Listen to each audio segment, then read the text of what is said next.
totoo lang, para sa akin, hindi naman talaga yun yung main issue eh. Kasi kung yung delay lang ng allowance na 500, napakaliit na issue para sa akin. Ang issue dyan, kulang na kulang yung 500. Kaya nga ang gusto natin gawin niyang 2,000 buwan-buwan para sa mga senior citizens, sa mga lola at lola natin, pati o sa mga PWD natin. Yan po dapat ang binibigyan natin ng pansin, hindi po yung delay. Kaya siya gustong tumakbo, kaya niya gustong bumalik. Napakababaw po na rason yan.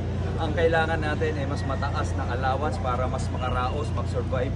Yung mga lolo't lola natin na walang trabaho, na nasa huling anong part na po ng buhay nila na sana mabigyan sila ng konting kaligayahan at kaginhawahan. Katulad doon ng mga ginagawa natin ngayong araw, binibisita ko ho yung mga lola't lola sa buong sa Palok, Distrito 4. Dala ho yung mga serbisyong binibigay natin dati pa po. Mobile botika, itong mga mobile clinics na to, nandyan na po yung mga x-ray,